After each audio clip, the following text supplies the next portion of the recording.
আসসালামু আলাইকুম, আমি ফয়সাল শাহী। সবাইকে জানাই স্বাগতম ভিডি টেক জোনের এই ওয়ার্ডপ্রেস ভিডিও টিউটোরিয়াল সিরিজে।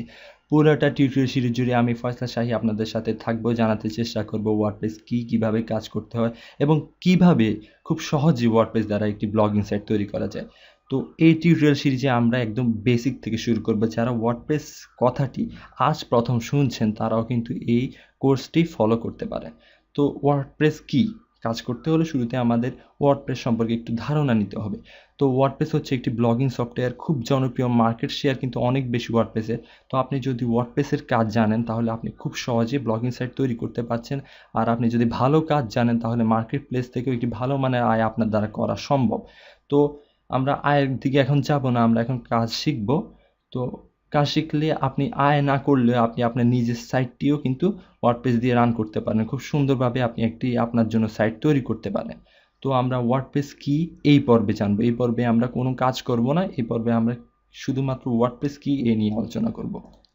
তো শুরুতেই আমরা যেহেতু ওয়ার্ডপ্রেস নিয়ে কাজ করতে চাচ্ছি, ওয়ার্ডপ্রেসের অফিসিয়াল সাইটে আসলাম এবং এই সাইটে লেখা আছে যে WordPress is a web software you can use to create a beautiful website or blog. We like to say that WordPress is both free and priceless at the same time.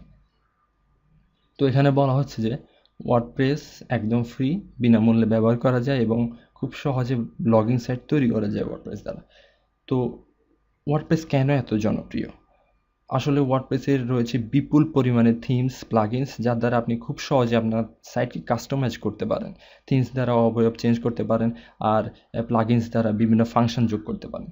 তো বারবার বলা হচ্ছে যে ব্লগ সাইট তৈরি করা যায় WordPress দ্বারা, blogging সাইটকে আপনি ম্যানেজ করতে পারবেন খুব সহজে। আসলে ব্লগিং সাইটটা কি? তাহলে আমরা যদি এই ভিডি টেক জোন সাইটটার দিকে তাকাই, এটা হচ্ছে আমাদের সকলের সাইট। তো ভিডি টেক জোন সাইটের উপরে কি রয়েছে? একটা মেনু, লোগো, ব্যানার, এখানে তারপর বিভিন্ন পোস্ট আসছে, আর সাথে সাইড বার রয়েছে, আবার একদম নিচে রয়েছে ফুটার, কপিরাইট টেক্সট।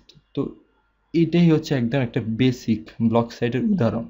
তো এই ব্লগ সাইট যদি আপনারা দেখেন যে এক একটি পোস্ট সিরিয়াল বাই সিরিয়ালে আসছে, আর সবচেয়ে বড় কথা হচ্ছে যে লেটেস্ট পোস্টটি সবার আগে আসছে। তো এটা হচ্ছে ওয়ার্ডপ্রেস সকল ব্লগিং সাইটেরই এটা একটা ফাংশন হতে পারে যে লেটেস্ট পোস্টটি সবার আগে আসে।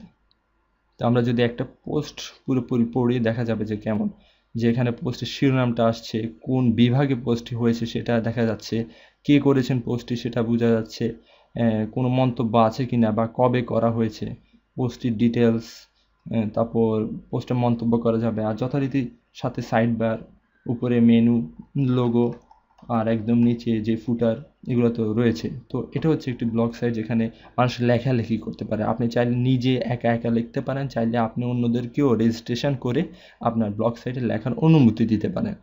তো আমরা মোটামুটি বুঝে গেলাম যে ব্লগিং সাইট কি, ওয়ার্ডপ্রেসও কী হতে পারে, যে একটি ব্লগিং সফটওয়্যার খুব সহজে ব্লগ সাইট তৈরি করা যায়। আপনি আসলে ওয়ার্ডপ্রেস নিয়ে কাজ করার সময় আপনি একটি গ্রাফিক্যাল ইন্টারফেস দ্বারা তৈরিকৃত একটি অ্যাডমিন প্যানেল পাবেন, সেখান থেকে আপনি আপনার সাইটটিকে নিয়ন্ত্রণ করবেন। এটা খুব ইজি। আমরা সামনের পর্বে এগুলো নিয়ে আলোচনা করব। ততক্ষণ সবাই আমাদের সাথে থাকুন। আগামী পর্বে আমরা আর কথা বাড়াবো না, সরাসরি কাজে নেমে পড়ব। সবাইকে ধন্যবাদ।